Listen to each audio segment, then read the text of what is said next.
It is very important that these carbon conversations lead to something. I've gone to many countries and participated in many panels. And what I've always asked is that at the end of the discussions, we have to find a way of moving the conversation one step forward.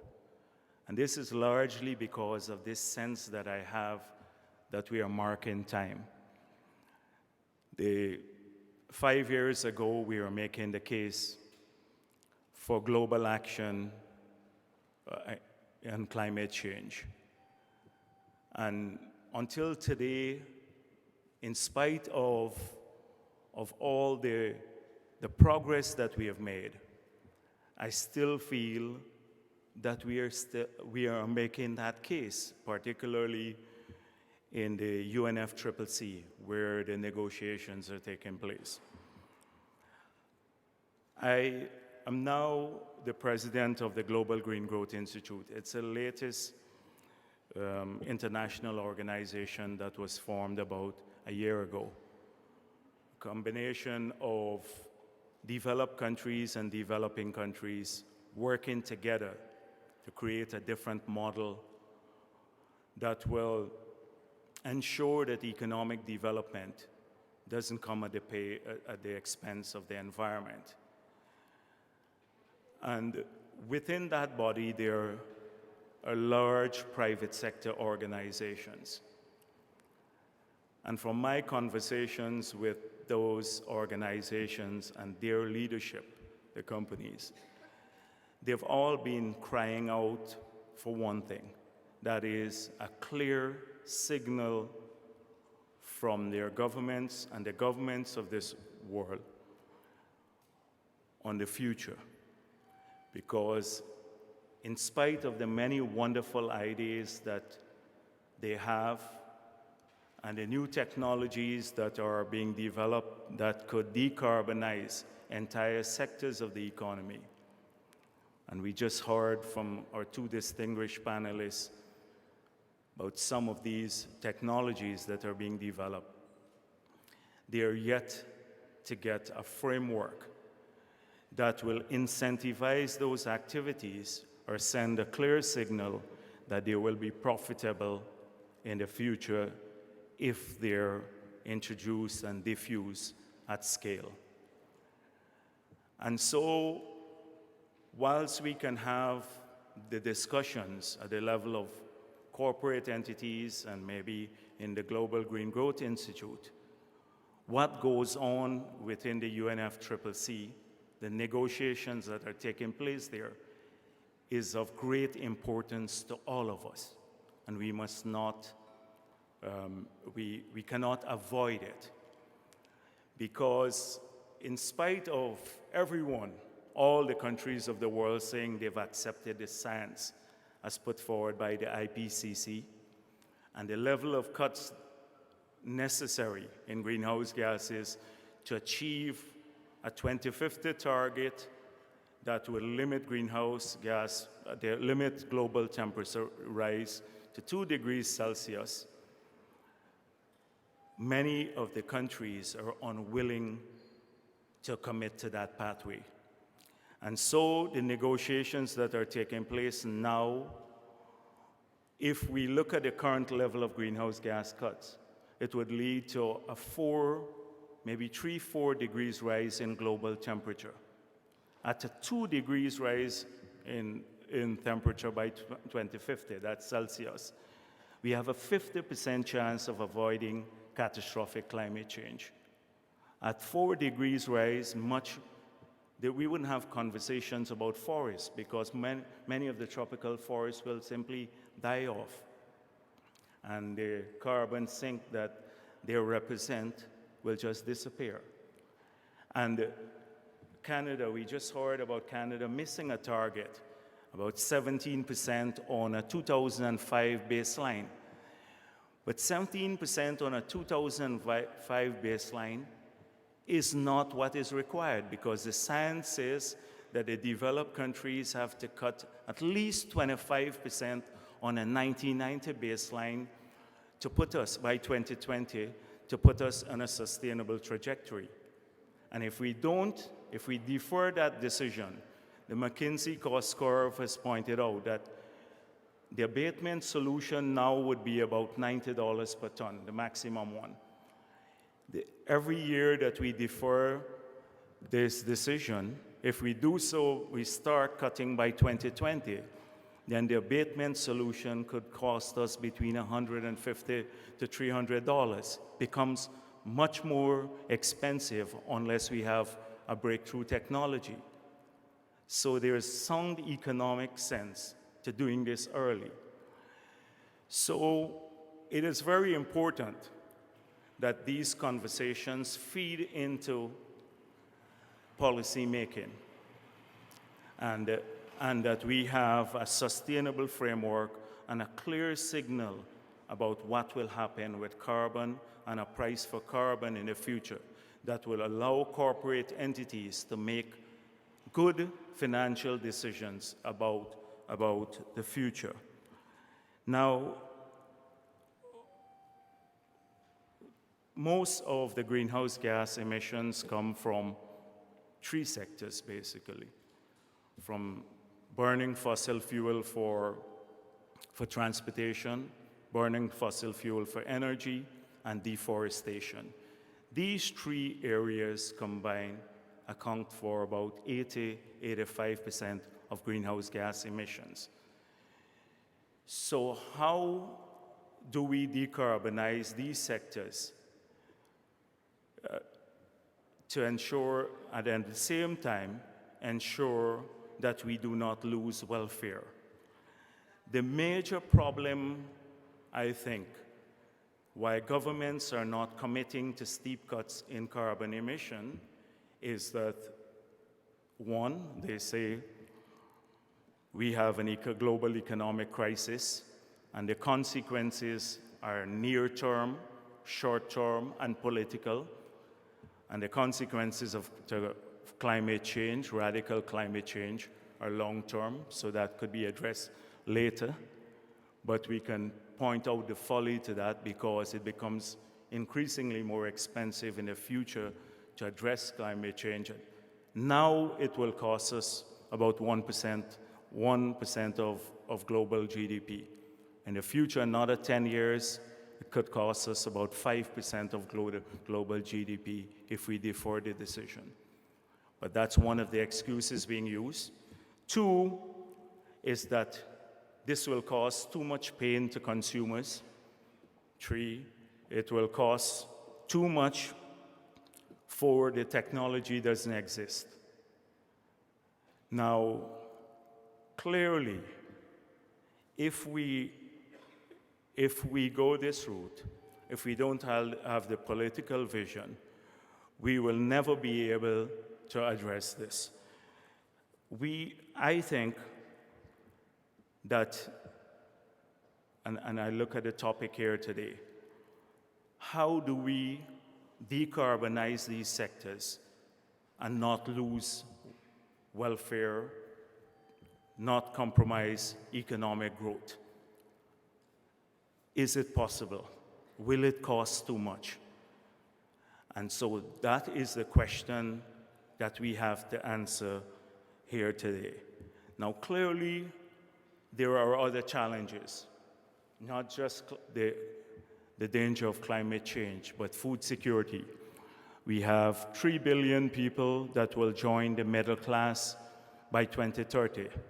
Their demand for food will increase exponentially. The new demand is coming from the countries that are becoming wealthier. And so how do we tackle climate change and at the same time ensure that we produce more food? How do we continue to produce the mineral wealth that is so badly needed for development and at the same time address climate change? Because we need to continue to extract the bauxite and the gold and the oil and the manganese for developmental purposes, but at the same time address climate change. And then thirdly, how do we change the energy ratio to build a low carbon energy infrastructure for the future? Clearly, let's start with the low carbon energy infrastructure. Right now, in the next 20 years, about 70% of the capacity, energy capacity to supply the world is yet to be built, from growing demand in India and China and other places, and simply because all fossil fuel-based energy infrastructure will have been fully amortized. Now, if we today make a decision to continue to replace the fossil fuel-based energy infrastructure with fossil fuel-based energy infrastructure, we're stuck in a cycle because it would take another 38, 40 years that's the life of these investments. So we'll never be able to meet the targets for sustainability, achieving the targets by 2050. It means now, today, the decisions that on what type of energy mix in the future and how we'll meet that growing demand, we have to make a decision on that, and we have to ensure that it's coming increasingly from low carbon sources. Now, clearly, could I get some water, please? I'm dehydrated. It happens every time I come to Canada, these countries. Thank you. Now, clearly, there is an incremental cost to doing so. How much more will it cost to, although the technology is becoming cheaper, wind and solar, etc., but many people argue that it is still more expensive to replace fossil fuel infrastructure with low carbon infrastructure. How do we treat the difference, the incremental costs for the new infrastructure? That is something we need to discuss. And many countries say, well, we simply can't afford it because it will be about 6% maybe of global investment flows. But if we do this, if we can find a source of financing that doesn't raise interest rates, doesn't put undue strain from the consumers, on the consumers, then the higher spending could add to economic growth because it's a matter of how it's financed. But again, it comes back to the signals from government. How will they treat more expensive energy? Some countries have done this through feed-in tariffs, etc. But if you had a global agreement and there's a clear carbon price signal, then it would become easier for the companies that supply energy to start exploring and deploying at large scale alternative energy sources to fix that problem. And that is very, very important because without fixing the energy mix, we are never going to be able to reach the targets. Assuming we get the cuts too that the IPCC has asked for, that is a cut by the developed world, and we don't change the carbon productivity, and carbon productivity is basically from 1 ton of carbon, how much of GDP output do we produce? So today it's about $700 maybe and $50. If by 2050 it has to get up tenfold, maybe to $7,500 of GDP from 1 ton of carbon for us not to lose welfare. Because if we get the cuts, we get to those levels, and we do not increase the carbon productivity, then what we will end up with is that maybe a a person would have an allowance of about 30 kilograms of CO2 equivalent per day. That is a 40 kilometers ride or 2 meals a day. And the world clearly will never accept that. So one sure way of ensuring that we meet the global targets on climate change and that we do not suffer tremendous loss of welfare, it is to start aggressively decarbonizing sectors, as I mentioned. And to do that, the private sector, which has the lead in this regard, needs to get clear signals. A global agreement, incentives from the government, stronger regulations, these are very vital.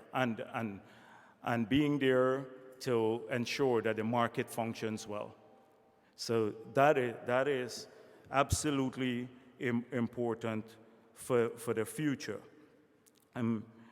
We also, maybe I should shift a bit, because I hope that we'll get more engaged in the discussions. Don't want to be making a speech.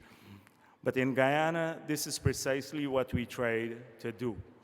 We tried to point out that there is a different pathway to development, that we do not have to compromise national prosperity, the legitimate aspirations of our people for a good life with having a sustainable path, a climate path. So we said, how can we shift our entire country into a low carbon trajectory without compromising our people's legitimate aspiration to development? And we look at our biggest asset, which is a major contributor to greenhouse gases, the forest, which is bigger than England.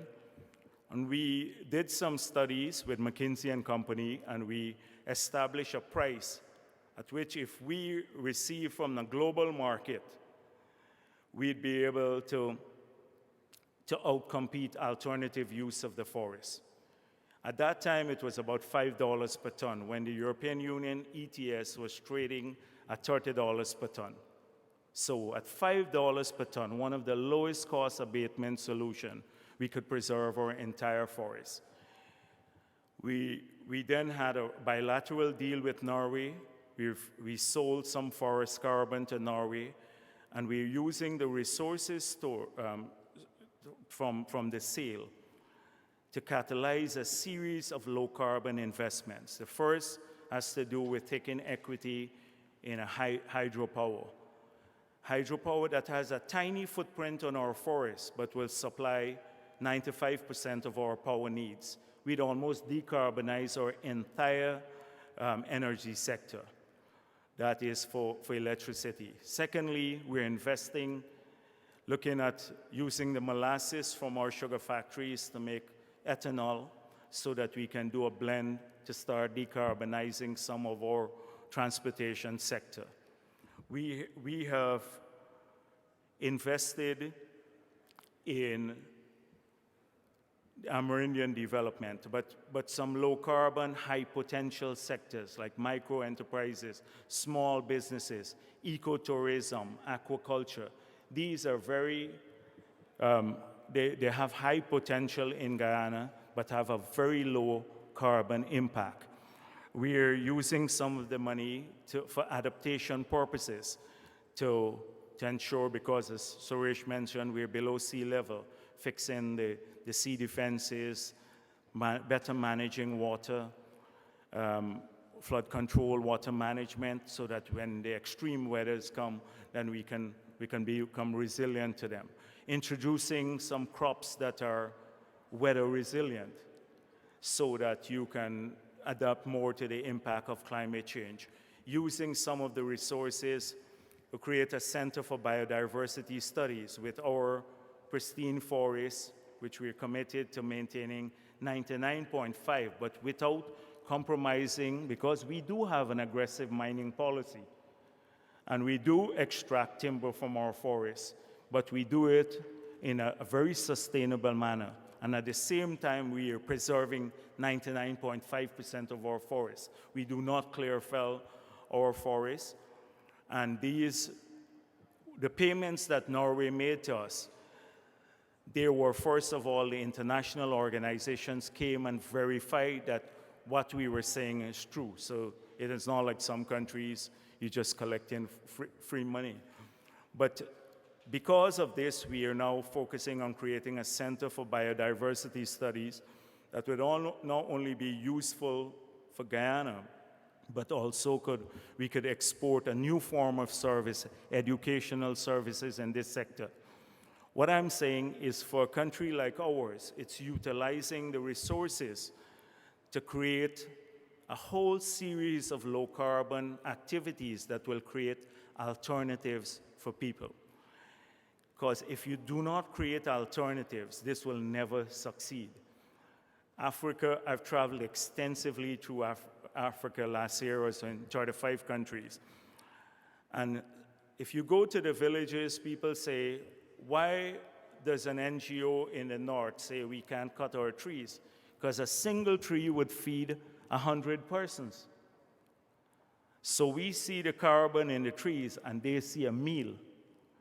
So the only way we can achieve sustainability is if we address all the concerns. People's need to progress, to eat, to feel, to have a better life, and at the same time do this in a framework that is low carbon. And it could be done with the technologies that you speak about, but with more incentives, with more clearer signals from governments, with a desire to address this. Because in spite of all of the arguments and the evidence that this could be done, we still have very, very lame decisions being made at the global level, largely because we think in political cycles. And everybody feels that this will have some pain. I'm not saying it will be absolutely pain-free, this new pathway, but it is necessary if we are to preserve life as we know it on Earth. Thank you.